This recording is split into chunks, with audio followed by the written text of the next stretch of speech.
ಆತ್ಮೀಯ ವಿದ್ಯಾರ್ಥಿಗಳೇ, ನಿನ್ನೆಯ ತರಗತಿಯಲ್ಲಿ 8ನೇ ತರಗತಿ ಸಮಾಜ ವಿಜ್ಞಾನ ವಿಷಯದ ರಾಜ್ಯಶಾಸ್ತ್ರ ವಿಭಾಗದಲ್ಲಿ ಬರ್ತಕ್ಕಂಥ ಸಾರ್ವಜನಿಕ ಆಡಳಿತದ ಅರ್ಥ, ಅದರ ಪ್ರಾಮುಖ್ಯತೆ, ನಂತರ ಈ ಲೂಥರ್ ಗಲಿತ್ ಪ್ರಕಾರ ಪೋಸ್ಟ್ ಕಾರ್ಡ್ ದೃಷ್ಟಿಕೋನವನ್ನು ಯಾವ ರೀತಿ ಅವರು ವಿವರಿಸಿದರೆ, ನಂತರ ನೇಮಕಾತಿಯಲ್ಲಿ ಬರ್ತಕ್ಕಂಥ ವಿಧಾನಗಳು ಯಾವ್ಯಾವು, ನಂತರ ತರಬೇತಿ ವಿಧಗಳು, ಅದರ ಜೊತೆಗೆ ಈ ಕೇಂದ್ರ ಲೋಕ ಸೇವಾ ಆಯೋಗ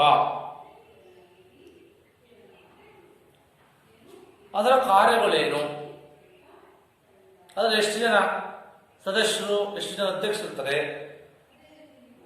ಯಾವ ರೀತಿಯಾಗಿರ್ತಕ್ಕಂಥ ಪರೀಕ್ಷೆಗಳನ್ನು ಮಾಡ್ತಾರೆ ಅನ್ನೋದ್ರ ಬಗ್ಗೆ ನೀವೆಲ್ಲ ತಿಳಿದುಕೊಂಡಿದ್ರಿ. ಆದರೆ ಇಂದಿನ ತರಗತಿಯಲ್ಲಿ ಮುಂದೆ ಬರೋದು ರಾಜ್ಯ ಲೋಕ ಸೇವಾ ಆಯೋಗ, ಕರ್ನಾಟಕ ರಾಜ್ಯ ಲೋಕ ಸೇವಾ ಆಯೋಗ.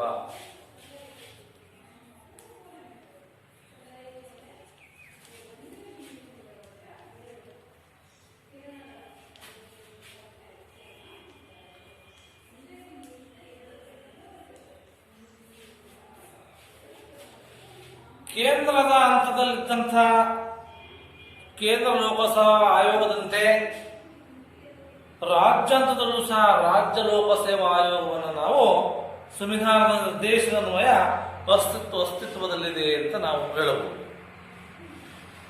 ಕೇಂದ್ರದಲ್ಲಿ ಯಾವ ರೀತಿ ಇದೆ, ಇದನ್ನು ಕರ್ನಾಟಕದಲ್ಲಿ ಕರ್ನಾಟಕ ಲೋಕಸೇವಾ ಆಯೋಗ ಅಂತ ಕರಿತೇವೆ. ಇಂದು ದಿನಾಂಕ 18/5/1951 18/5/1951 ಇದು ಕರ್ನಾಟಕ ರಾಜ್ಯ ಲೋಕಸೇವಾ ಆಯೋಗ ಇಲ್ಲಿ ಸ್ಥಾಪನೆ ಆಗುತ್ತೆ. ನಂತರ ಈ ಆಯೋಗದಲ್ಲಿ ಒಬ್ಬರು ಅಧ್ಯಕ್ಷರು,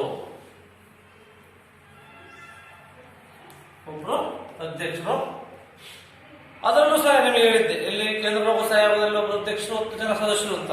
ಇಲ್ಲಿ 9 ಜನ ಸದಸ್ಯರು ಇರ್ತಾರೆ. ಸದಸ್ಯಷ್ಟು 9 ಜನ.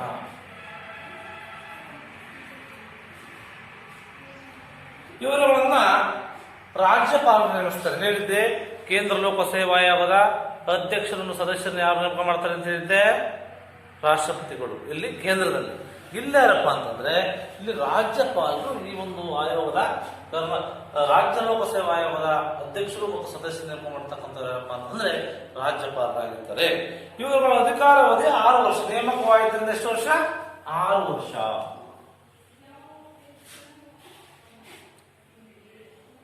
ಅಥವಾ ಅವರು 62ನೇ ವಯಸ್ಸಿನವರೆಗೆ 62ನೇ ವಯಸ್ಸಾಗುವವರೆಗೆ ಅವ್ರೇನ್ ಮಾಡಬಹುದು, ಇವುಗಳಲ್ಲಿ ಪ್ರಥಮವಾದನ್ನ ಪರಿಗಣಿಸ್ತೀವಿ ಅಂತೇಳಿ. ಈ ಆಯೋಗದ ಕೇಂದ್ರ ಕಚೇರಿ, ಕೇಂದ್ರ ಲೋಕಸೇವಾ ಆಯೋಗದ ಕೇಂದ್ರ ಕಚೇರಿಯಲ್ಲಿತ್ತು, ದೆಹಲಿಯಲ್ಲಿತ್ತು. ಈ ರಾಜ್ಯ ಲೋಕಸೇವಾ ಆಯೋಗದ ಕೇಂದ್ರ ಕಚೇರಿ ಬೆಂಗಳೂರಲ್ಲಿದೆ.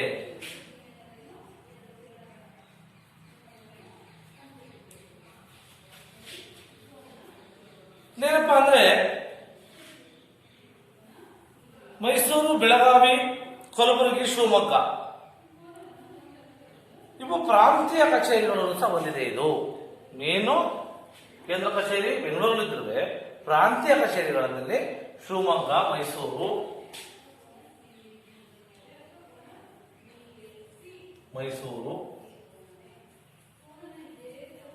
ಕಲಬುರಗಿ,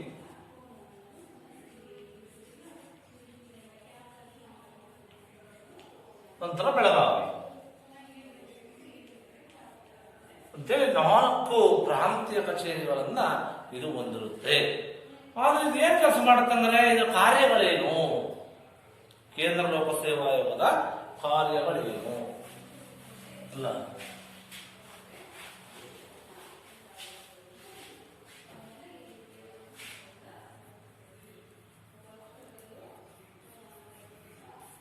ಮೊದಲನೇದಾಗಿ ರಾಜ್ಯ ಸರ್ಕಾರಿ ಪತ್ರಾಂಕಿತ ಅಧಿಕಾರಿಗಳು ಅಪ್ರಾಪ್ತಾಂಕಿತ ಸಿಬ್ಬಂದಿಗಳನ್ನ ಸ್ಪರ್ಧಾತ್ಮಕ ಪರೀಕ್ಷೆಗಳು ಮತ್ತು ಸಂದರ್ಶನದ ಮೂಲಕ ಸರ್ಕಾರವು ಆಗಿಂದಾಗ್ಗೆ ಹೊರಡಿಸ್ತಕ್ಕಂಥ ನೇಮಕಾತಿ ನಿಯಮಗಳು, ಅದು ಸಂಬಂಧಪಟ್ಟಂತ ಇಲಾಖೆ ವೃಂದ ನೇಮಕಾತಿ ನಿಯಮಗಳ ಪ್ರಕಾರವಾಗಿ ನಿಯಮಗಳ ಮೇರೆಗೆ ಆಯ್ಕೆ ಮಾಡ್ತಾರೆ. ಉದಾಹರಣೆ, ಉಪವಿಭಾಗಾಧಿಕಾರಿಗಳನ್ನು ನೇಮಕ ಮಾಡ್ತಕ್ಕಂಥದ್ದು AC ಅಂತ ಕರಿತೀವಿ. ನಂತರ ಆರಕ್ಷಕ ಉಪ ಆಯುಕ್ತರನ್ನು ನೇಮಕ ಮಾಡ್ತಕ್ಕಂಥದ್ದು, ತಹಶೀಲ್ದಾರನ್ನು ನೇಮಕ ಮಾಡ್ತಕ್ಕಂಥದ್ದು, ಈ ರೀತಿ ಕೆಲಸವನ್ನ ಇದು ಮಾಡುತ್ತೆ. ಅದೊಂದು ಕಾರ್ಯವನ್ನು ಮಾಡುತ್ತೆ. ಒಂದನೇದು. ಎರಡನೇದೇನಪ್ಪ ಅಂದ್ರೆ, ನೇರವಾಗಿ ನೇಮಕಗೊಳ್ತಕ್ಕಂಥ ವಿದ್ಯಾರ್ಥಿಗಳಿಗೆ ಸಂದರ್ಶನವನ್ನು ಕೊಡುತ್ತೆ.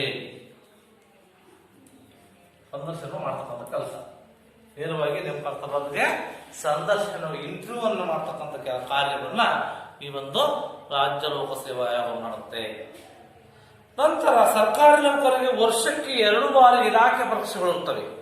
ವರ್ಷಕ್ಕೆ 2 ಬಾರಿ ಇಲಾಖೆ ಪರೀಕ್ಷೆಗಳು ಇರ್ತವೆ. ಆ ಪರೀಕ್ಷೆಗಳನ್ನು ನಡೆಸ್ತಕ್ಕಂಥ ಕೆಲಸವನ್ನ ಯಾರು ಮಾಡುತ್ತಪ್ಪ ಅಂದ್ರೆ ಈ ಒಂದು ರಾಜ್ಯ ಲೋಕಸೇವಾ ಆಯೋಗ ಮಾಡುತ್ತೆ. ನಂತರ ಶಿಸ್ತು ಮತ್ತು ಪೂರ್ವಾನ್ವಯ ಬಡ್ತಿ ಪ್ರಕರಣ ಬಗ್ಗೆ ಸರ್ಕಾರಕ್ಕೆ ಸಲಹೆಯನ್ನು ಕೊಡ್ತಕ್ಕಂಥ ಕೆಲಸವನ್ನು ಸಹ ಈ ಒಂದು ಕೇಂದ್ರ ಲೋಕಸೇವಾ ಆಯೋಗ ಮಾಡುತ್ತೆ. ನಂತರ ಕೇಂದ್ರ ಲೋಕಸೇವಾ ಆಯೋಗ ರಾಜ್ಯದಲ್ಲಿ ನಡೆಸ್ತಕ್ಕಂಥ ವಿವಿಧ ಪರೀಕ್ಷೆಗಳ ಸಮನ್ವಯ ಕಾರ್ಯವನ್ನ ಇದೇನ್ ಮಾಡುತ್ತಪ್ಪ ಅಂದ್ರೆ ನಿರ್ವಹಿಸ್ತಕ್ಕಂಥ ಕೆಲಸವನ್ನ ಈ ಒಂದು ಆಯೋಗ ಮಾಡುತ್ತೆ ಅಂತ ಹೇಳ್ಬಹುದು. ಇದು ಕೇಂದ್ರ ಮತ್ತು ರಾಜ್ಯ ಲೋಕಸೇವಾ ಆಯೋಗದ ಕಾರ್ಯಗಳು, ಅವೇನು ಕಾರ್ಯ ಮಾಡ್ತವೆ ಅಂತೇಳಿ ತಿಳ್ಕೊಂಡೇ ಇರುತ್ತೆ. ಮುಂದಿನದಾಗಿ ಸಚಿವಾಲಯ ಅಂತ ಬರುತ್ತೆ. ಇದು ಸಚಿವಾಲಯ ಕೇಂದ್ರ ಮತ್ತು ರಾಜ್ಯಕ್ಕೆ ಸಂಬಂಧಪಟ್ಟದ್ದು. ಯಾವುದಕ್ಕೆ? ಸಚಿವಾಲಯ ಕೇಂದ್ರಕ್ಕೆ ಸಂಬಂಧಪಟ್ಟದ್ದು ಮತ್ತೆ ರಾಜ್ಯಕ್ಕೆ ಸಂಬಂಧಿಸಿದ್ದು.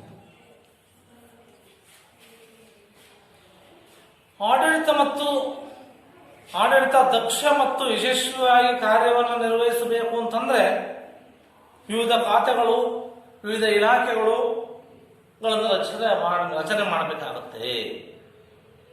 ಆದ್ರಿಂದ ಕೇಂದ್ರ ಸಚಿವಾಲಯ ಕೇಂದ್ರ ಸರ್ಕಾರದ ವಿವಿಧ ಖಾತೆಗಳ ಮತ್ತು ಇಲಾಖೆಗಳ ಮಿಶ್ರಣವಾಗಿರುತ್ತೆ. ಖಾತೆಗಳ ಮಿಶ್ರವಾಗಿದ್ದು ಈ ಸಚಿವಾಲಯದ ಮುಖ್ಯ ಹೊಣೆಗಾರಿಕೆ ಏನಪ್ಪಾ ಅಂತಂದ್ರೆ ವಿವಿಧ ಖಾತೆಗಳ ರಾಜಕೀಯ ಮುಖ್ಯಸ್ಥರಾಗಿರ್ತಕ್ಕಂಥ ಮಂತ್ರಿಗಳಿಗೆ ಅವರ ಕಾರ್ಯನಿರ್ವಹಣೆ ಏನು ಮಾಡಬೇಕು, ಮಂತ್ರಿಗಳು ಅವರ ಜವಾಬ್ದಾರಿ ಏನು ನಿರ್ವಹಿಸಲಿಕ್ಕೆ ಸಹಾಯ ಮಾಡತಕ್ಕಂಥ ಕೆಲಸವನ್ನ ಇಲ್ಲಿ ಮಾಡಲಾಗುತ್ತೆ. ನಂತರ ಇದು ಕಾರ್ಯದರ್ಶಿಗಳನ್ನು ಆಡಳಿತಾತ್ಮಕ ಮುಖ್ಯಸ್ಥರು ಯಾರು? ಸಚಿವಾಲಯದಲ್ಲಿ ಕಾರ್ಯದರ್ಶಿಗಳನ್ನ ಮುಖ್ಯಸ್ಥರನ್ನಾಗಿ, ಮಂತ್ರಿಗಳನ್ನ ರಾಜಕೀಯ ಮುಖ್ಯಸ್ಥರನ್ನಾಗಿ ಮಾಡತಕ್ಕಂಥ ಕೆಲಸವನ್ನ ಇದು ಸಚಿವಾಲಯ ಮಾಡುತ್ತೆ. ಆದರೆ ಕೇಂದ್ರ ಸಚಿವಾಲಯದ ರಚನೆ ಯಾವ ರೀತಿ ಇದೆ? ಕೇಂದ್ರ ಸಚಿವಾಲಯದ ರಚನೆ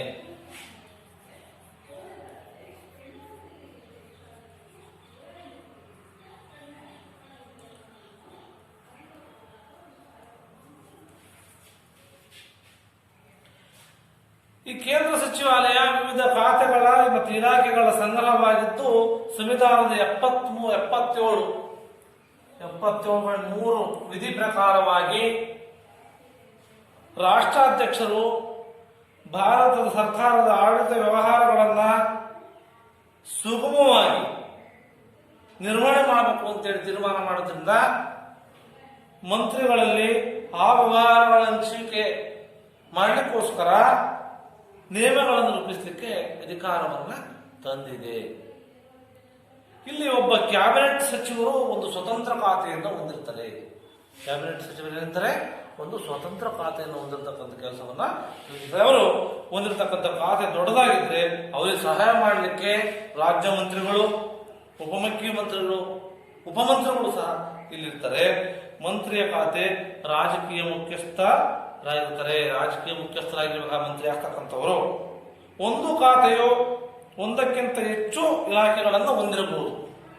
ಆ ಒಂದು ಪ್ರಸಿದ್ಧ ಉದಾಹರಣೆ ಈ ಗೃಹ ಇಲಾಖೆ, ಕೃಷಿ, ರಕ್ಷಣೆ, ಇತ್ಯಾದಿ ಇವುಗಳನ್ನ ಆಡಳಿತಾತ್ಮಕ ಘಟಕವಾಗಿದ್ದು ಏನ್ ಮಾಡ್ತೇವಪ್ಪ ಅಂತಂದ್ರೆ ಆಡಳಿತಾತ್ಮಕ ಮುಖ್ಯಸ್ಥರಾಗಿರ್ತಕ್ಕಂಥ ಒಬ್ಬ ಕಾರ್ಯದರ್ಶಿಯ ನಿಯಂತ್ರಣದಲ್ಲಿ ನಿರ್ದಿಷ್ಟವಾಗಿ ಏನಾಗುತ್ತಪ್ಪ ಅಂದ್ರೆ ಕಾರ್ಯವನ್ನು ನಿರ್ವಹಿಸ್ತಕ್ಕಂಥ ಕೆಲಸ ಇಲ್ಲಿ ಆಗುತ್ತೆ.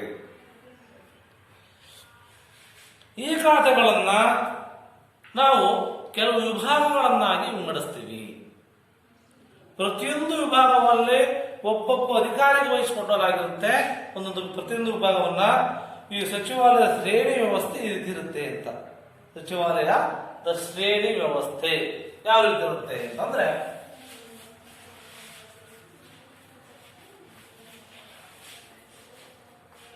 ಇಲಾಖೆಯ ಪ್ರಧಾನ ಕಾರ್ಯದರ್ಶಿ, ಪ್ರಧಾನ ಕಾರ್ಯದರ್ಶಿ,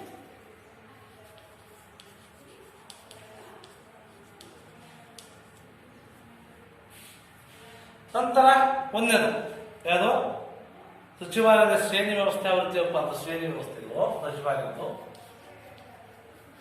ಒಂದೇದು ಪ್ರಧಾನ ಕಾರ್ಯದರ್ಶಿ ಇರ್ತಾರೆ. ಅದು ಹೆಚ್ಚುವರಿ ಕಾರ್ಯದರ್ಶಿ ಇರಬಹುದು ಅಥವಾ ಕಾರ್ಯದರ್ಶಿ ಇರಬಹುದು, ವಿಶೇಷ ಕಾರ್ಯದರ್ಶಿ ಅಂತ ಇರ್ತದೆ. ನೆಕ್ಸ್ಟ್ ಎರಡನೇದು ಶಾಖೆ ಬರುತ್ತೆ. ಎರಡನೇದು ಯಾವುದು ಶಾಖೆ. ಅಲ್ಲಿ ಜಂಟಿ ಅಥವಾ ಹೆಚ್ಚುವರಿ ಕಾರ್ಯದರ್ಶಿ ಇರ್ತಾರೆ. ಜಂಟಿ ಅಥವಾ ಹೆಚ್ಚುವರಿ ಕಾರ್ಯದರ್ಶಿ.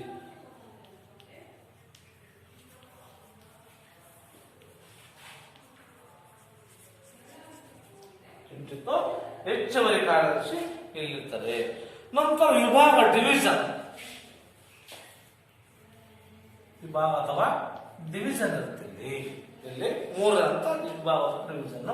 ಇಲ್ಲಿ ಯಾರು ಬರ್ತಾರಪ್ಪ ಅಂತಂದ್ರೆ ನಿರ್ದೇಶಕರು ಅಥವಾ ಉಪ ಕಾರ್ಯದರ್ಶಿ.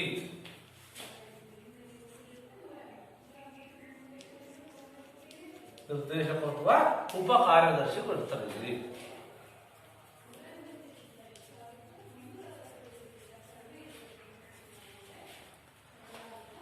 ನಂತರ ಶಾಖೆ, ಇಲ್ಲಿ ಅಧೀನ ಕಾರ್ಯದರ್ಶಿ ಬ್ರಾಂಚ್ ಅಂತ ಕರಿತೀವಿ. ಇಲ್ಲಿ ವಿಂಗ್ ಅಂತಿದ್ವಿ, ಇಲ್ಲಿ ಬ್ರಾಂಚ್ ಶಾಖೆ.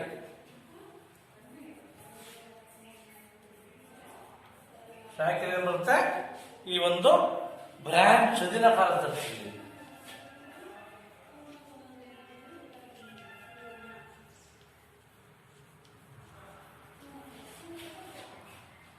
ನಂತರ ಐದನೇದು ಈ ಭಾಗ ಅಥವಾ ಸೆಕ್ಷನ್ ಅಂತ ಕರಿತೀವಿ. ಭಾಗ ಅಥವಾ ಸೆಕ್ಷನ್. ಇಲ್ಲಿ ಯಾರು ಬರ್ತಾರಪ್ಪ ಅಂತಂದ್ರೆ ಶಾಖಾಧಿಕಾರಿ ಬರ್ತಾರೆ. ಯಾರು ಶಾಖಾಧಿಕಾರಿ ಬರ್ತಾರೆ. ಈ ರೀತಿಯಾಗಿ ನಾವು ಈ ಒಂದು ಸಚಿವಾಲಯದ ಶ್ರೇಣಿ ವ್ಯವಸ್ಥೆಯನ್ನು ನಾವು ಕಾಣ್ತೀವಿ. ಯಾರು ಮೊದಲು ಪ್ರಧಾನ ಕಾರ್ಯದರ್ಶಿ, ಜಂಟಿ ಹೆಚ್ಚುವರಿ ಕಾರ್ಯದರ್ಶಿ, ಶಾಖೆಯಲ್ಲಿ ವಿಭಾಗ ಬರುತ್ತೆ, ಅಲ್ಲಿ ನಿರ್ದೇಶಕರು ಉಪ ಕಾರ್ಯದರ್ಶಿ ಬರ್ತಾರೆ, ಶಾಖೆ ಬರುತ್ತೆ, ಇಲ್ಲಿ ಅಧೀನ ಕಾರ್ಯದರ್ಶಿ ಬರ್ತಾರೆ, ಭಾಗ ಬರುತ್ತೆ, ಇಲ್ಲಿ ಶಾಖಾಧಿಕಾರಿ ಬರ್ತಾರೆ. ಈ ರೀತಿಯಾಗಿ ನಾವು ಒಂದು ಸಚಿವಾಲಯದ ಶ್ರೇಣಿ ವ್ಯವಸ್ಥೆಯನ್ನು ನಾವು ಕಾಣಬಹುದು. ನಂತರದಲ್ಲಿ ಈ ಸಚಿವಾಲಯದ ಪಾತ್ರ ಮತ್ತು ಅದರ ಕಾರ್ಯ ಏನ್ ಮಾಡುತ್ತೆ, ಸಚಿವಾಲಯದ ಪಾತ್ರ ಅಥವಾ ಕಾರ್ಯ ಕೆಲಸ ಮಾಡುತ್ತೆ ಸಚಿವಾಲಯ ಅಂತ ತಿಳ್ಕೊಳ್ಬೇಕೀಗ.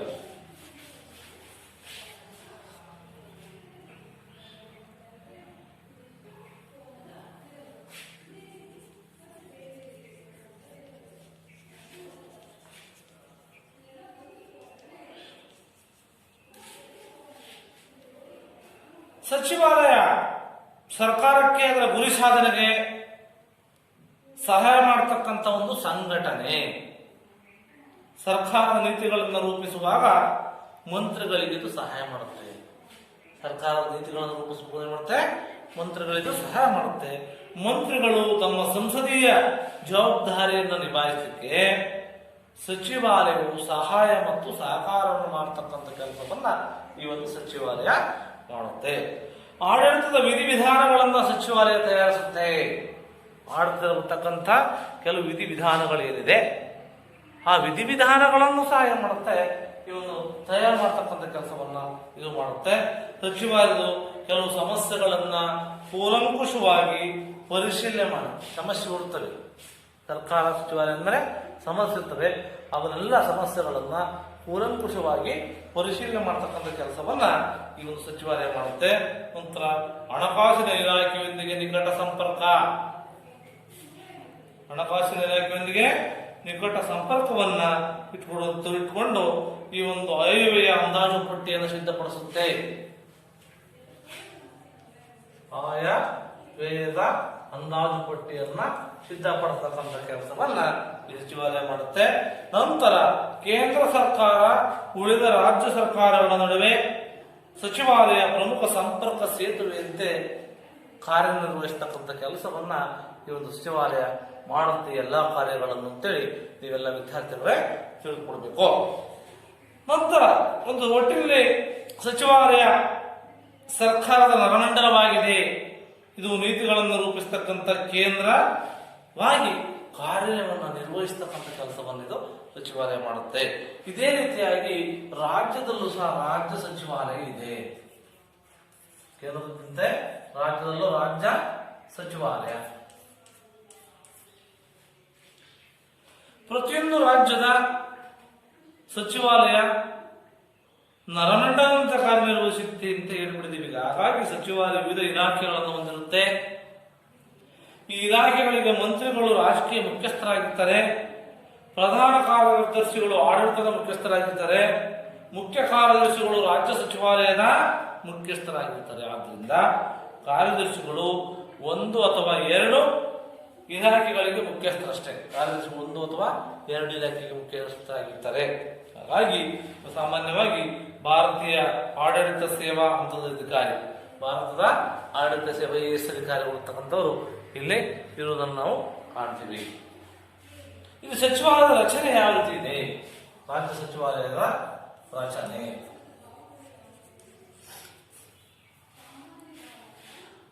ಮುಖ್ಯಮಂತ್ರಿಗಳು ಮಂತ್ರಿಗಳಿಗೆ ಖಾತೆಗಳನ್ನು ಹಂಚಿಕೆ ಮಾಡ್ತಾರೆ. ನಿಮಗೆಲ್ಲ ಗೊತ್ತಿದೆ. ಬಹುಮತ ಪಡೆದಂತಹ ಪಕ್ಷದ ನಾಯಕರಾಗಿರ್ತಕ್ಕಂಥ ಮುಖ್ಯಮಂತ್ರಿಗಳಾಗ್ತಾರೆ.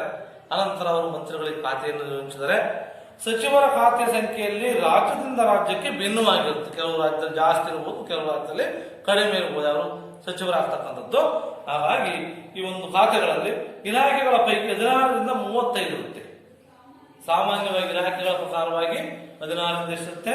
35 ಜನ ಸಚಿವರನ್ನ ಮಾಡಬಹುದು.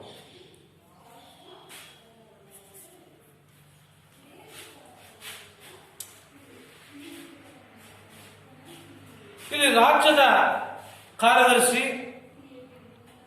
ಸರ್ಕಾರದ ಆಡಳಿತ ಮುಖ್ಯಸ್ಥರಾಗಿರ್ತಾರೆ. ಯಾರು? ರಾಜ್ಯದ ಮುಖ್ಯ ಕಾರ್ಯದರ್ಶಿ ಅವರು.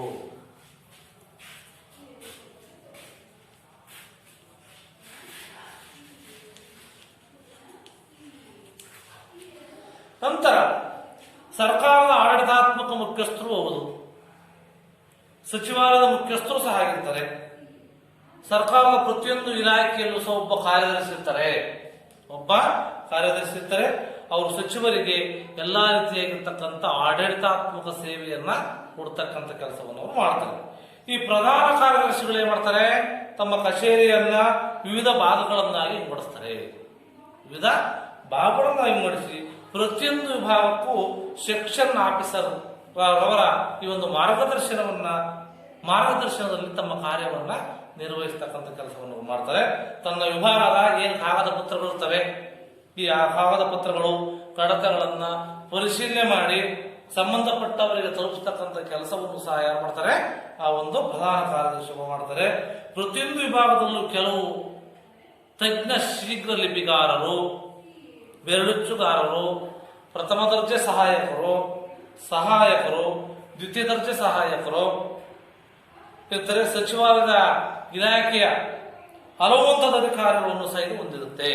ಹಲವು ಹಂತದ ಅಧಿಕಾರ ವ್ಯವಸ್ಥೆಯನ್ನು ಹೊಂದಿದ್ದು ಈ ಒಂದು ಸಚಿವಾಲಯದ ಶ್ರೇಣಿ ವ್ಯವಸ್ಥೆಯಲ್ಲಿ ಈ ಕೆಳಗಿನಂತೆ ಕಾಣಬಹುದು ನಾವು. ರಾಜ್ಯ ಸಚಿವಾಲಯದ ಶ್ರೇಣಿ ವ್ಯವಸ್ಥೆ, ಅದರಲ್ಲಿ ಪ್ರಮುಖವಾಗಿ ಪ್ರಧಾನ ಕಾರ್ಯದರ್ಶಿಗಳು,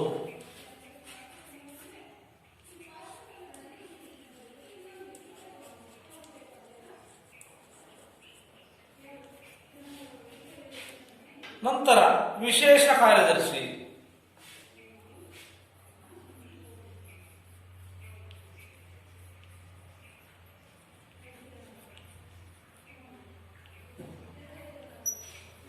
ನಂತರ ಜಂಟಿ ಕಾರ್ಯದರ್ಶಿ,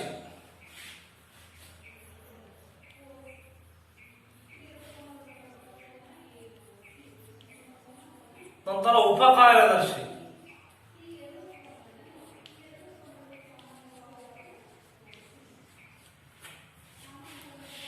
ನಂತರ ಅಧೀನ ಕಾರ್ಯದರ್ಶಿ.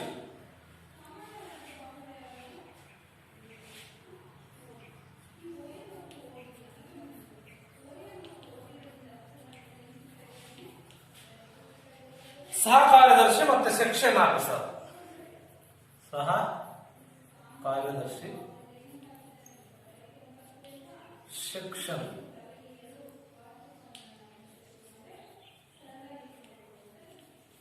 ಈ ರೀತಿಯಾಗಿ ನಾವು ಈ ಒಂದು ಸಚಿವಾಲಯದ ಶ್ರೇಣಿ ವ್ಯವಸ್ಥೆಯನ್ನು ನಾವು ಕಾಣ್ತೀವಿ. ಹಾಗಾದ್ರೆ ಸಚಿವಾಲಯ ಏನ್ ಕಾರ್ಯ ಮಾಡುತ್ತೆ, ಏನ್ ಕೆಲಸ ಮಾಡುತ್ತಾದ್ರೆ, ಈ ಸಚಿವಾಲಯವು ಕೆಲವು ಸಲಹಾ ವರ್ಗವಾಗಿದ್ದು ಈ ಕೆಲವು ಕಾರ್ಯಗಳನ್ನು ಮಾಡುತ್ತೆ. ಕಾರ್ಯ ರಾಜ್ಯದ ಸರ್ಕಾರದ ಅತ್ಯುತ್ತಮವಾದ ಕಾರ್ಯವನ್ನ ಸರ್ಕಾರದ ಆಡಳಿತಾಂಗದ ಸಾಧನವನ್ನಾಗಿ ಆಗಿರುತ್ತೆ ಮತ್ತು ರಾಜ್ಯ ಸರ್ಕಾರದ ಈ ಒಂದು ಆಡಳಿತಾಂಗದ ಸಾಧನ ಅದ್ರ ಜೊತೆಗೆ ರಾಜ್ಯ ಸರ್ಕಾರದ ಆಡಳಿತ ಸಮಸ್ತ ವಿಷಯಗಳ ಮೇಲೆ ಕೆಲವು ಧೋರಣೆಯನ್ನು ಮಾಡತಕ್ಕಂಥ ಮತ್ತು ಕಾರ್ಯಕ್ರಮಗಳನ್ನ ರೂಪಿಸ್ತಕ್ಕಂಥ ಮಂತ್ರಿಗಳಿಗೆ ಸಹಾಯವನ್ನು ನೀಡತಕ್ಕಂಥ ಕೆಲಸವನ್ನ ಇದು ಮಾಡುತ್ತೆ. ಮತ್ತು ರಾಜ್ಯ ಸರ್ಕಾರಕ್ಕೆ ಸಲಹೆ ನೀಡತಕ್ಕಂಥ ತಜ್ಞರ ಮಂಡಳಿಯಾಗಿ ಏನ್ ಮಾಡ್ತಪ್ಪ ಕಾರ್ಯವನ್ನ ನಿರ್ವಹಿಸುತ್ತೆ. ಅದರ ಜೊತೆಗೆ ರಾಜ್ಯದ ಆಡಳಿತದ ಸಂಯೋಜನೆಗೆ ಅಂಗವಾಗಿ ಸರ್ಕಾರದ ನೀತಿ ಮತ್ತು ಕಾರ್ಯಕ್ರಮಗಳನ್ನ ಸಂಯೋಜಿಸಿ ವಿವಿಧ ಇಲಾಖೆಗಳೊಂದಿಗೆ ಆಂತರಿಕ ಆಡಳಿತದಲ್ಲಿ ಸಮನ್ವಯತೆಯನ್ನ ಸಾಧನೆ ಮಾಡತಕ್ಕಂಥ ಕೆಲಸವನ್ನ ಈ ಒಂದು ಸಚಿವಾಲಯ ಮಾಡುತ್ತೆ. ಅದರ ಜೊತೆಗೆ ಈ ಒಂದು ಶಾಸನದ ಕರಡು ಪ್ರತಿಯನ್ನ ಸಿದ್ಧಪಡಿಸ್ತಕ್ಕಂಥ, ಯಾವುದೇ ಒಂದು ಶಾಸನ ಅಂತಂದ್ರೆ ಆ ಒಂದು ಕರಡು ಪ್ರತಿಯನ್ನ ಸಿದ್ಧಪಡಿಸಿ ನಿಯಮಾವಳಿಗಳನ್ನು ರೂಪಿಸುತ್ತೆ. ನಿಯಮಾವಳಿ ರೂಪಿಸಿ ಹಣಕಾಸಿನ ನಿಯಂತ್ರಣಕ್ಕಾಗಿ ಕೆಲವು ವಿಧಿವಿಧಾನಗಳನ್ನ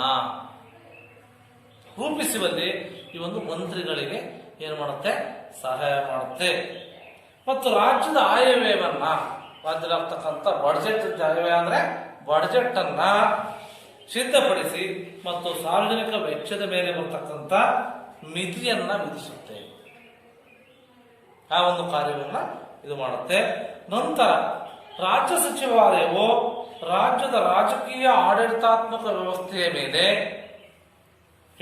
ಚಟುವಟಿಕೆಯ ಕೇಂದ್ರವಾಗಿ ಕಾರ್ಯವನ್ನ ಈ ಒಂದು ಸಚಿವಾಲಯ ನಿರ್ವಹಿಸುತ್ತೆ. ನಂತರ ಏನಪ್ಪಾ ಅಂತಂದ್ರೆ ಈ ಒಂದು ಕಾನೂನು ಮತ್ತು ಸುವ್ಯವಸ್ಥೆ,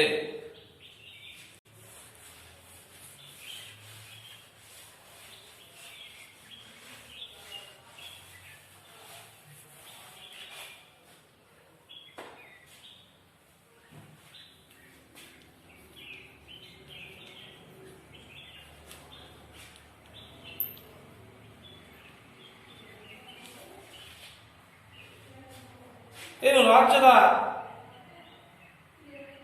ಸುಖ ಶಾಂತಿಗೆ, ಐಕ್ಯತೆಗೆ ಮತ್ತು ಅಭಿವೃದ್ಧಿಗೆ ಕಾನೂನು ವ್ಯವಸ್ಥೆ ಅತ್ಯವಶ್ಯಕವಾಗಿ ಬೇಕು. ಶೀಘ್ರದಲ್ಲಿ ಬೆಳತಕ್ಕಂಥ ಇಂದಿನ ಸಮಾಜದಲ್ಲಿ ಕಾನೂನು ಸುವ್ಯವಸ್ಥೆ ಅತಿ ಮುಖ್ಯವಾಗಿರ್ತಕ್ಕಂಥದ್ದು, ಪ್ರಮುಖ ಸ್ಥಾನವನ್ನು ಪಡೆದುಕೊಂಡಿದೆ ಅಂತ ನಾವು ತಿಳಿಯಬಹುದು. ಹಾಗಾಗಿ ಕಾನೂನು ಸುವ್ಯವಸ್ಥೆ ಇವೆರಡು ಏನಪ್ಪಾ ಅಂದ್ರೆ ಒಂದೇ ನಾಣ್ಯದ ಎರಡು ಮುಖಗಳಾಗಿರ್ತವೆ. ಕಾನೂನು ಸುವ್ಯವಸ್ಥೆ ಒಂದೇ ನಾಣ್ಯದ ಎರಡು ಮುಖಗಳಾಗಿದ್ದು ಈ ಒಂದು ಸರ್ವರ ಸಂರಕ್ಷಣೆ ಆಗಬೇಕು ಅಂತಂದ್ರೆ ಏನು ಬೇಕೋ, ಕಾನೂನು ಬೇಕಾಗುತ್ತೆ. ಆದ್ರಿಂದ ಸಂವಿಧಾನದ 7ನೇ ಅನುಸೂಚಿ ಅನ್ವಯ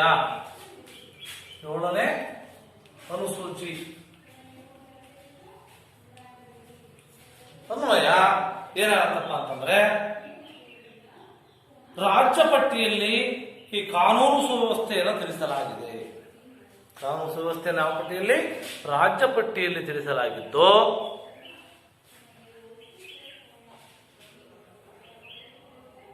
ಕಾನೂನು ಸುವ್ಯವಸ್ಥೆ ಕಾಪಾಡತಕ್ಕಂಥದ್ದು ರಾಜ್ಯದ ಮುಖ್ಯ ಕರ್ತವ್ಯಗಳಲ್ಲಿ ಒಂದು.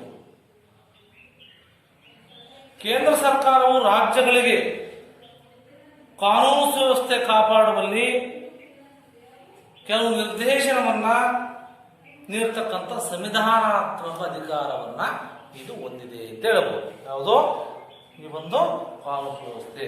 ಹಾಗಾದ್ರೆ ಈ ಒಂದು ಇದರಲ್ಲಿ ಕೇಂದ್ರದ ಪಾತ್ರ ಏನು? ಕಾನೂನು ಸುವ್ಯವಸ್ಥೆಯಲ್ಲಿ ನಾವು ಕೇಂದ್ರ ಯಾವ ರೀತಿಯಾಗಿರ್ತಕ್ಕಂಥ ಪಾತ್ರವನ್ನು ಮಾಡುತ್ತೆ ಅಂತಕ್ಕಂಥದ್ದನ್ನ ನಾವು ತಿಳಿದುಕೊಳ್ಬೇಕು.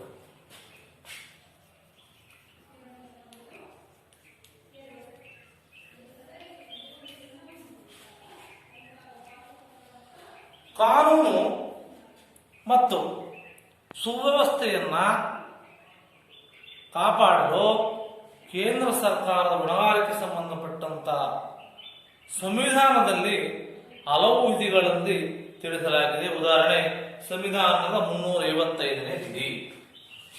355ರಲ್ಲಿ ಏನ್ ಹೇಳುತ್ತೆ ಅಂದರೆ 355ನೇ ವಿಧಿ ಪ್ರಕಾರ ಬಾಹ್ಯ ದಾಳಿಗಳಿಂದ ರಾಜ್ಯವನ್ನು ರಕ್ಷಣೆ ಮಾಡಬೇಕು. ಅದರಿಂದ ಬಾಹ್ಯ ದಾಳಿಗಳಿಂದ ರಾಜ್ಯವನ್ನ ಸಂರಕ್ಷಣೆ ಮಾಡಬೇಕು ಅಂತ ಸಂವಿಧಾನ 356ನೇ ವಿಧಿ. 356ನೇ ವಿಧಿ ಏನ್ ಹೇಳುತ್ತೆ ಅಂತಂದ್ರೆ, ರಾಜ್ಯದಲ್ಲಿ ಸಂವಿಧಾನಾತ್ಮಕ ಆಡಳಿತ ವಿಫಲವಾದಾಗ, ಆಡಳಿತ ನಡೆಸಲಿಕ್ಕೆ ಆಗದೇ ಇದ್ದಾಗ ರಾಜ್ಯದಲ್ಲಿ ಅಲ್ಲಿ ತುರ್ತು ಪರಿಸ್ಥಿತಿ ಎಲ್ಲ ತಂದು, ತುರ್ತು ಪರಿಸ್ಥಿತಿ ಸ್ಥಿತಿಯನ್ನು ತಂದು ಈ ರಾಷ್ಟ್ರಪತಿ ಆಡಳಿತವನ್ನ ಜಾರಿ ಮಾಡತಕ್ಕಂಥ ಕೆಲಸವನ್ನು ಇಲ್ಲಿ ಮಾಡುತ್ತೆ.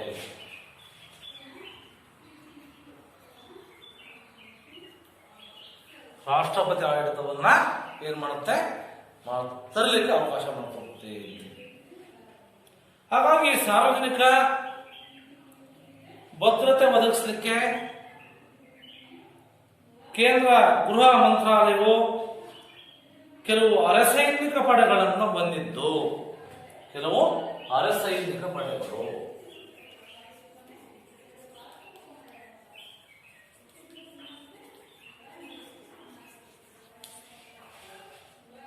ಹೊಂದಿದ್ದು, ಅವುಗಳ ಮೂಲಕ ತಮ್ಮ ಆಡಳಿತ ಮತ್ತು ನಿಯಂತ್ರಣದ ಜವಾಬ್ದಾರಿಯನ್ನ ಇದು ಹೊಂದಿದೆ. ಆ ಒಂದು ಅರಸೇನಾ ಪಡೆಗಳು ಯಾವ್ಯಾವು ಅಂತೇಳಿ, ಅರಸೇನಾ ಪಡೆಗಳು ಯಾಕಂದ್ರೆ, ಒಂದನೇದು ಕೇಂದ್ರ ಮೀಸಲು ಪೊಲೀಸ್ ಪಡೆ, ಕೇಂದ್ರ ಮೀಸಲು ಪೊಲೀಸ್ ಪಡೆ, CRPF ಅಂತ, CRPF central reserve police force ಅಂತೇಳಿ CRPF. ಇದು ಕೇಂದ್ರ ಮೀಸಲು ಪಡೆ. ಇಲ್ಲಿ ಇರ್ತಕ್ಕಂಥ ಅರಸೇನಾ ಪಡೆಗಳು ಕಾನೂನು ಸುವ್ಯವಸ್ಥೆಯನ್ನು ಕಾಪಾಡ್ತಕ್ಕಂಥದ್ದು. ಈ ಪಡೆ ಕಾನೂನು ಸುವ್ಯವಸ್ಥೆಯನ್ನು ಕಾಪಾಡಲಿಕ್ಕೆ, ಕೆಲವು ದಂಗೆಗಳನ್ನು ತಿಕ್ಕಲಿಕ್ಕೆ ಹಾಗೂ ದೇಶದ ಯಾವುದೇ ಭಾಗ ಪ್ರಕೃತಿ ವಿಭಾಗಕ್ಕೇನಾದರೂ ಒಳಗಾದರೆ, ಪ್ರಕೃತಿ ವಿಕೋಪಕ್ಕೇನಾದರೂ ಒಳಗಾದರೆ ಏನ್ ಮಾಡುತ್ತಪ್ಪ ಅಂತಂದ್ರೆ, ಈ ಒಂದು ಪರಿಹಾರ ಕ್ರಮಗಳನ್ನು ಕೈಗೊಳ್ಳುತ್ತೆ. ಕೇಂದ್ರ ಮೀಸಲು ಪೊಲೀಸ್ ಪಡೆ ಪರಿಹಾರ ಕಂಡುಕೊಡ್ತಕ್ಕಂಥ ಕೆಲಸವನ್ನ ಇದು ಮಾಡುತ್ತೆ. ನಂತರ ಗಡಿ ಭದ್ರತಾ ಪಡೆ, ಬಾರ್ಡರ್ ಸೆಕ್ಯೂರಿಟಿ ಫೋರ್ಸ್ ಅಂತ, ಗಡಿ ಭದ್ರತಾ ಪಡೆ ಎರಡನೇ.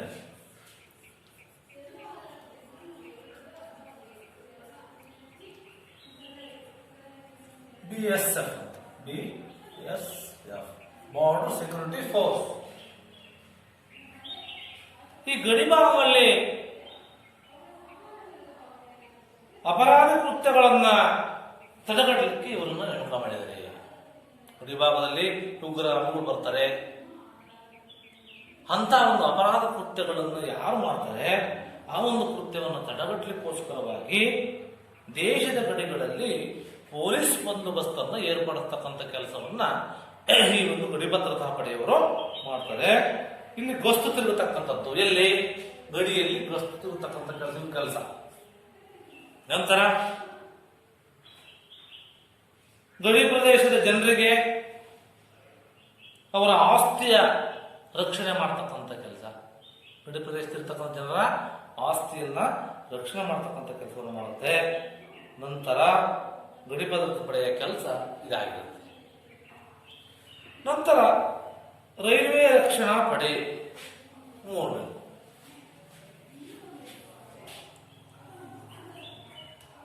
ರೈಲ್ವೆ ರಕ್ಷಣಾ ಪಡೆ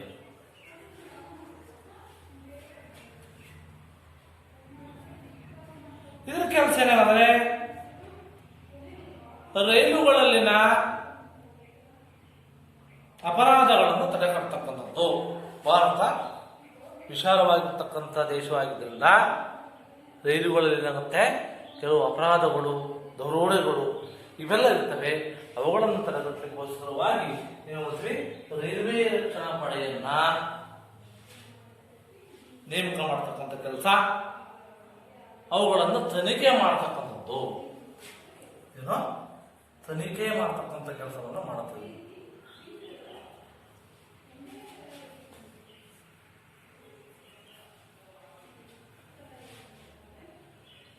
ಮತ್ತೆ ರೈಲ್ವೆ ಆಸ್ತಿ, ಹಳಿ ಮೊದಲಾದವುಗಳನ್ನು ರಕ್ಷಣೆ ಮಾಡ್ತಕ್ಕಂಥದ್ದು. ರೈಲ್ವೆ ಆಸ್ತಿ ಇರುತ್ತೆ, ಹಳಿಗಳಿರ್ತವೆ, ಅದನ್ನೇ ಮಾಡುತ್ತೆ, ರಕ್ಷಣೆ ಮಾಡುತ್ತೆ. ಅನಂತರ ಕೇಂದ್ರೀಯ ಉದ್ದಿಮೆ ಸಂರಕ್ಷಣಾ ಪಡೆ,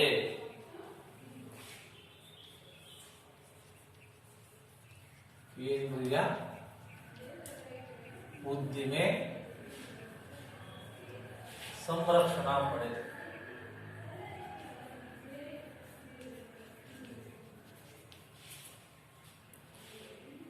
ಇದು CISF ಅಂತ. CISF ಈ ಸಾರ್ವಜನಿಕ ವಲಯದಲ್ಲಿನ ಭಾರತ ಸರ್ಕಾರದ ಬೃಹತ್ ಕೈಗಾರಿಕೆ ಉದ್ಯಮಗಳಿಗೆ ರಕ್ಷಣೆ ಕೊಡುತ್ತೆ. ದೊಡ್ಡ ಕೈಗಾರಿಕೆಗಳು ನಮ್ಮ ದೇಶದಲ್ಲಿದೆ. ಆ ಒಂದು ಕೈಗಾರಿಕೆಗಳಿಗೆ ಏನ್ ಮಾಡುತ್ತೆ, ರಕ್ಷಣೆ ಕೊಡ್ತಕ್ಕಂಥ ಕೆಲಸವನ್ನ ಈ ಒಂದು CISF ಮಾಡುತ್ತೆ. ಅದರ ಜೊತೆಗೆ ಈ ಪಡೆಯನ್ನ ವಿಮಾನ ನಿಲ್ದಾಣ ರಕ್ಷಣೆಗೊಳಿಸ್ತಾರೆ. ವಿಮಾನ ನಿಲ್ದಾಣಗಳನ್ನ ರಕ್ಷಣೆ ಮಾಡಲಿಕ್ಕೂ ಸಹ ಈ ಒಂದು CIFS ಅನ್ನ ಬಳಸ್ತಕ್ಕಂಥ ಕಾರ್ಯ ಇಲ್ಲಿ ಅವರು ಮಾಡ್ತಾರೆ. ಹೀಗೆ ರಾಷ್ಟ್ರದಲ್ಲಿ ಕಾನೂನು ಮತ್ತು ಸುವ್ಯವಸ್ಥೆಯ ರಕ್ಷಣೆಯಲ್ಲಿ ಕೇಂದ್ರ ಸರ್ಕಾರ ಸಂಯೋಜನಾ ಕಾರ್ಯ, ವಿಶೇಷ ಹೊಣೆಗಾರಿಕೆ, ಸಂಯೋಜನಾ ಕಾರ್ಯವನ್ನು ಮಾಡುತ್ತೆ. ಅದ್ರ ಜೊತೆಗೆ ವಿಶೇಷವಾಗಿರ್ತಕ್ಕಂಥ ಹೊಣೆಗಾರಿಕೆ ನಿರ್ವಹಿಸುವಲ್ಲಿ ಇವತ್ತು ಪ್ರಮುಖ ಪಾತ್ರವನ್ನ ವಹಿಸ್ತಾ ಇದೆ. ಕೇಂದ್ರ ಸರ್ಕಾರ ಹೊಂದಿರತಕ್ಕಂಥ ಅಧಿಕಾರ ಇರಬಹುದು, ಜವಾಬ್ದಾರಿ ಇರಬಹುದು,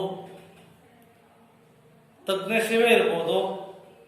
ಇವುಗಳನ್ನ ಕಾನೂನು ಸುವ್ಯವಸ್ಥೆ ಕಾಪಾಡುವುದರಲ್ಲಿ ರಾಜ್ಯ ಸರ್ಕಾರ ಒಂದು ಚೌಕಟ್ಟನ್ನ ಒದಗಿಸಿದೆ ಅಂತ ವಿದ್ಯಾರ್ಥಿಗಳು ಇವೆಲ್ಲ ತಿಳಿದುಕೊಳ್ಬೇಕಾಗುತ್ತೆ. ನಂತರ ರಾಜ್ಯದ ಪಾತ್ರ, ಇದುವರೆಗೂ ಹೇಳಿದೆ ನಿಮಗೆ ಏನಂತ, ಈ ಒಂದು ಕೇಂದ್ರ ಸರ್ಕಾರದ ಕಾನೂನು ಮತ್ತು ಸುವ್ಯವಸ್ಥೆಯ ಬಗ್ಗೆ ವಿದ್ಯಾರ್ಥಿಗಳು ಇದುವರೆಗೂ ನೀವೆಲ್ಲ ತಿಳಿದುಕೊಂಡಿದ್ದೀರಿ. ನಂತರ ರಾಜ್ಯದ ಪಾತ್ರ ಮತ್ತು ರಾಜ್ಯ ಪೊಲೀಸ್ ವ್ಯವಸ್ಥೆ.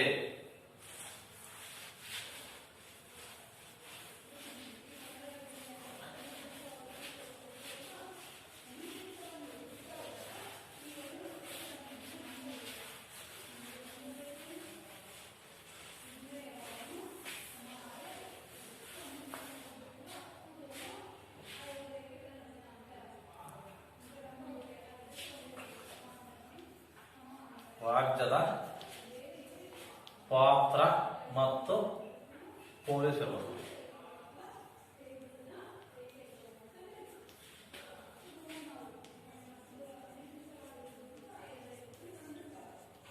ಈ ಕೇಂದ್ರದಲ್ಲಿ ಯಾವ ರೀತಿಯಾಗಿರ್ತಕ್ಕಂಥ ಈ ಕಾನೂನು ಮತ್ತು ಸುವ್ಯವಸ್ಥೆಯನ್ನ ನಾವು ಕಾಣ್ತೇವೆ. ಅದೇ ರೀತಿಯಲ್ಲಿ ರಾಜ್ಯದಲ್ಲೂ ಸಹ ನಾವೇನ್ ಮಾಡ್ತೀವಿ, ಈ ಒಂದು ಪೊಲೀಸ್ ವ್ಯವಸ್ಥೆಯನ್ನ ಕಾಣ್ತೀವಿ. ಶಾಂತಿ ಸುವ್ಯವಸ್ಥೆಯನ್ನ ಕಾಪಾಡತಕ್ಕಂಥದ್ದು ಆಯಾ ಒಂದು ರಾಜ್ಯ ಸರ್ಕಾರಗಳ ಪ್ರಾಥಮಿಕ ಜವಾಬ್ದಾರಿ. ಪ್ರಾಥಮಿಕ ಜವಾಬ್ದಾರಿ ಏನು? ಕಾನೂನು ಸುವ್ಯವಸ್ಥೆಯನ್ನ ಕಾಪಾಡಬೇಕು ಅವರು, ರಾಜ್ಯದ ಜನತೆಯ ಜೊತೆಗೆ ನಿರ್ವಹಣೆಗಾಗಿ ರಾಜ್ಯ ಕಾರ್ಯನಿರ್ವಹಣಾ ವರ್ಗ, ರಾಜ್ಯಗಳು ಕಾರ್ಯನಿರ್ವಹಣಾ ವರ್ಗ ಅಂತೇಳಿ ಮಾಡಿದೆ.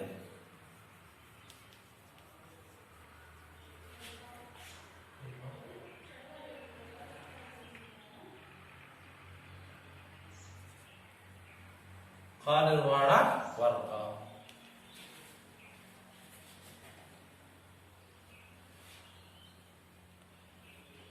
ಈ ಮತ್ತು ಸಲಹಾ ವರ್ಗಗಳಿಂದ ಕೂಡಿದಂತ ಒಂದು ಪೊಲೀಸ್ ಸಂಘಟನೆ, ಪೊಲೀಸ್ ಸಂಘಟನೆ.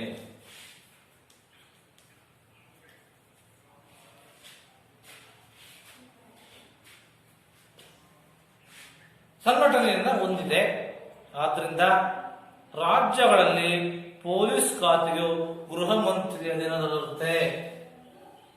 ರಾಜ್ಯದಲ್ಲಿ ಪೊಲೀಸ್ ಖಾತೆ ಯಾರ ಅಧೀನದಲ್ಲಿರುತ್ತೆ ಅಂದ್ರೆ ಗೃಹ ಮಂತ್ರಿ. ಯಾವಾಗಲೂ ಈಗಿನ ಗೃಹ ಮಂತ್ರಿ ಯಾರು ವಿದ್ಯಾರ್ಥಿಗಳೇ ನಾನು ಹೇಳ್ತಾ ಇದ್ದೀನಪ್ಪ ಅಂತಂದ್ರೆ, ರಾಜ್ಯ ಪೊಲೀಸ್ ಖಾತೆ ಗೃಹ ಮಂತ್ರಿ, ರಾಜ್ಯದ ಒಂದು ಗೃಹ ಮಂತ್ರಿಯಲ್ಲಿರುತ್ತೆ ಅಂತ ಹೇಳಿದ್ರೆ, ಹಾಗಾದ್ರೆ ನಮ್ಮ ಕರ್ನಾಟಕ ರಾಜ್ಯದ ಗೃಹ ಮಂತ್ರಿ ಯಾರು ಅಂದ್ರೆ ಯಾರು? ಬಸವರಾಜ ಬೊಮ್ಮಾಯಿರವರು ನಮ್ಮ ರಾಜ್ಯದ ಗೃಹ ಮಂತ್ರಿಯಾಗಿದ್ದಾರೆ. ನಂತರ ಗೃಹ ಮಂತ್ರಿಯು ಪೊಲೀಸ್ ಆಡಳಿತಕ್ಕೆ ಸಂಬಂಧಪಟ್ಟಂತ ಹೊಣೆಗಾರಿಕೆಯನ್ನ, ಗೃಹ ಮಂತ್ರಿಗಳು ಪೊಲೀಸ್ಗೆ ಸಂಬಂಧಪಟ್ಟಂತ ಹೊಣೆಗಾರಿಕೆಯನ್ನು ಹೊಂದಿರ್ತಾರೆ. ಗೃಹ ಇಲಾಖೆಯ ಕಾರ್ಯದರ್ಶಿ ಭಾರತದ ಆಡಳಿತ ಸೇವೆ ಅಂತದ ಭಾರತೀಯ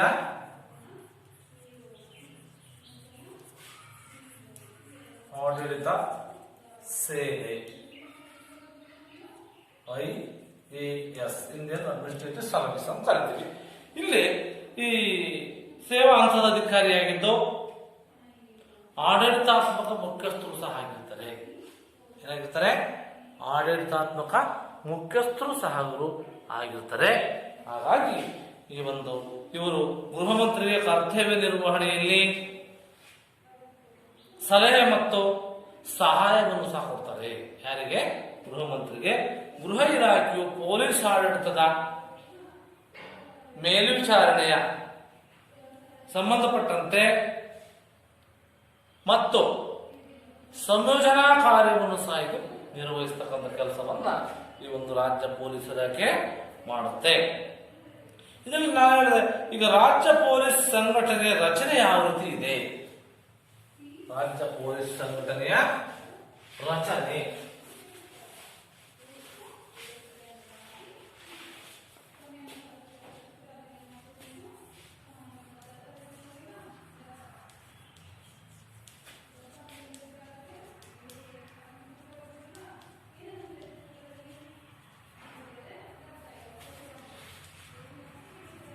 ನಾವು ಈ ಮೂಲಕ ತಿಳಿಯಬಹುದು. ಮೊದಲನೇದಾಗಿ ಗೃಹ ಸಚಿವರು ಅಥವಾ ಗೃಹ ಕಾರ್ಯದರ್ಶಿ.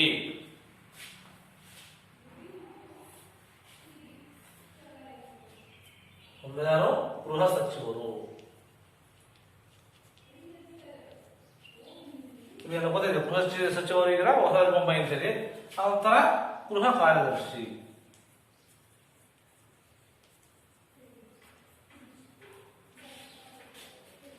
ನಂತರ ಪೊಲೀಸ್ ಮಹಾನಿರ್ದೇಶಕರು ಅಥವಾ DGP ಅಂತ ಕರಿತೀವಿ. ರಾಜ್ಯ ಪೊಲೀಸ್ ಇಲಾಖೆ ಮುಖ್ಯಸ್ಥರು ಯಾರಪ್ಪ ಅಂದ್ರೆ ಪೊಲೀಸ್ ಮಹಾನಿರ್ದೇಶಕರು. ಎರಡನೇದಾಗಿ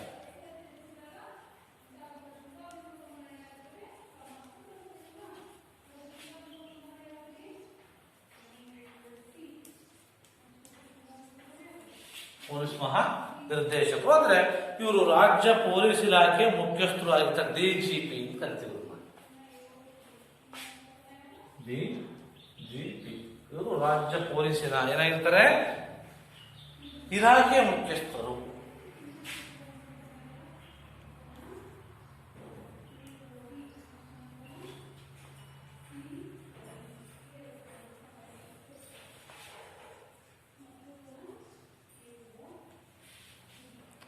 ನಂತರ additional director general of police, ADGP, additional director general of police.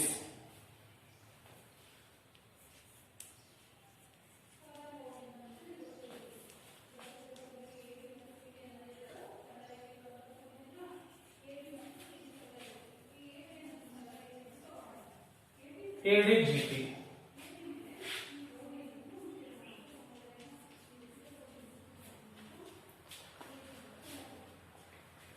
ನಂತರ deputy inspector general of police, DIGP, deputy ಡಿಐಜಿಪಿ.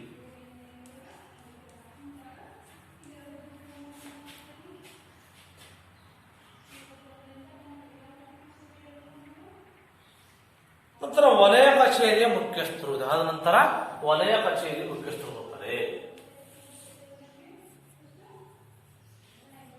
ವಲಯ ಕಚೇರಿಯ ಮುಖ್ಯಸ್ಥರು.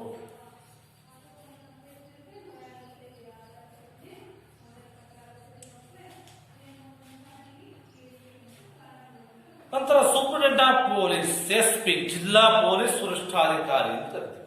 ಯಾರು? ಎಸ್ಪಿ, ಜಿಲ್ಲಾ ಪೊಲೀಸ್ ವರಿಷ್ಠಾಧಿಕಾರಿಗಳು, ಎಸ್ಪಿ, ಸೂಪರಿಂಟೆಂಡೆಂಟ್ ಆಫ್ ಪೊಲೀಸ್.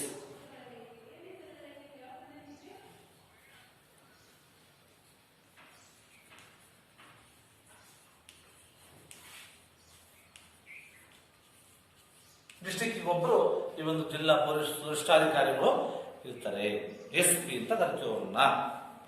ನಂತರ deputy superintendent of police, DYSP, DYSP, deputy superintendent of police. ಇವರು ಈ ಒಂದು ಉಪವಿಭಾಗದ ಕಚೇರಿಯ ಮುಖ್ಯಸ್ಥರು. ವಿಭಾಗದ ಕಚೇರಿ ಮುಖ್ಯಸ್ಥ ಯಾರಪ್ಪ ಅಂತಂದ್ರೆ ಈ ಒಂದು ಡೆಪ್ಯೂಟಿ ಸೂಪರಿಂಟೆಂಡೆಂಟ್ ಆಫ್ ಪೊಲೀಸ್. ನಂತರ ಇನ್ಸ್ಪೆಕ್ಟರ್ ಆಫ್ ಪೊಲೀಸ್, ಸಿಪಿಐ,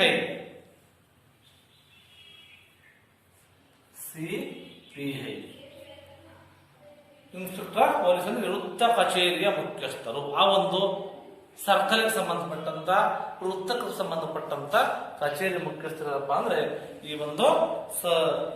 ಒಂದು ಇನ್ಸ್ಪೆಕ್ಟರ್ ಆಫ್ ಪೊಲೀಸ್ ಇರ್ತಾರೆ. ನಂತರ sub inspector of police, PSI, police sub inspector, ಇವರು ಈ ಒಂದು ಇರ್ತಾರೆ. ನಂತರ ASI, assistant sub inspector of police, ASI, assistant sub inspector of police. ಅನಂತರ ಹೆಡ್ ಕಾನ್ಸ್ಟೇಬಲ್,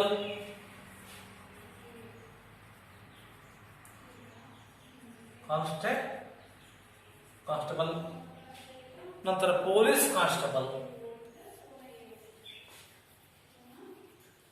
ಪೊಲೀಸ್ ಕಾನ್ಸ್ಟೇಬಲ್. ಈ ರೀತಿಯಾಗಿ ಈ ಒಂದು ನಮ್ಮ ರಾಜ್ಯದ ಪೊಲೀಸ್ ವ್ಯವಸ್ಥೆಯಲ್ಲಿ ಈ ಒಂದು ಸಂಘಟನೆಯನ್ನ ಯಾವ ರೀತಿ ಇದೆ, ಆ ಸಂಘಟನೆ ಯಾವ ರೀತಿ ನಿರ್ವಹಣೆ ಮಾಡ್ತಿದ್ದಾರೆ. ಯಾಕಂದ್ರೆ ನಮಗೆ ಶಾಂತಿ ಸುವ್ಯವಸ್ಥೆಯನ್ನು ಕಾಪಾಡ್ತಕ್ಕಂಥವ್ರು ಯಾರು, ಆದ್ರಿಂದ ಅವರು ಯಾವ ರೀತಿಯಾಗಿರ್ತಕ್ಕಂಥ ನಿರ್ವಹಣೆಯನ್ನ ಕೆಲಸವನ್ನು ಮಾಡಬೇಕು ಅಂತ ತೀರ್ಮಾನ ಒಬ್ಬರೇ ಇದ್ರು ಸಾಲದು, ಗೃಹ ಸಚಿವರು ಒಬ್ಬರು ಸಾಲದು. ಈ ಎಲ್ಲ ಹಂತದ ಅಧಿಕಾರಿಗಳು ಇದ್ದಾಗ ಮಾತ್ರ ಏನಾಗತ್ತಪ್ಪ ಅಂತಂದ್ರೆ ಒಂದು ಸುವ್ಯವಸ್ಥೆ, ಒಂದು ಕಾನೂನು ಸುವ್ಯವಸ್ಥೆಯನ್ನು ಕಾಪಾಡಲಿಕ್ಕೆ ಉತ್ತಮವಾಗುತ್ತೆ. ಇಲ್ಲದೆ ಹೋದರೆ ಸಾಧ್ಯವಿಲ್ಲ. ಹಾಗಾಗಿ ಈ ಒಂದು ಪೊಲೀಸ್ ವ್ಯವಸ್ಥೆ ಕಾನೂನು ಮತ್ತು ಸುವ್ಯವಸ್ಥೆಯ ನಿರ್ವಹಣೆ ಮಾಡ್ತಕ್ಕಂಥದ್ದು, ರಕ್ಷಣೆಯನ್ನು ಮಾಡ್ತಕ್ಕಂಥ ಪ್ರಮುಖ ಪಾತ್ರವನ್ನ ಇದು ನಿರ್ವಹಿಸುತ್ತೆ. ಈ ರೀತಿಯಾಗಿ ವಿದ್ಯಾರ್ಥಿಗಳೇ, ಇದುವರೆಗೂ ಸಹ ನೀವು ಈ ಒಂದು ರಾಜ್ಯ ಲೋಕಸೇವಾ ಆಯೋಗ, ಕೇಂದ್ರ ಲೋಕಸೇವಾ ಆಯೋಗದಂತೆ ಅದು ಸಹ ಇದೆ. ಅದು ಯಾವ ಸ್ಥಾಪನೆ ಆಯಿತು, ಅದರ ಕೇಂದ್ರ ಕಚೇರಿ ಎಲ್ಲಿದೆ, ಅದರ ಕಾರ್ಯಗಳೇನು, ನಂತರ ಸಚಿವಾಲಯವೂ ಸಹ ಇದೆ ಕೇಂದ್ರ ಮತ್ತು ರಾಜ್ಯದಲ್ಲಿ.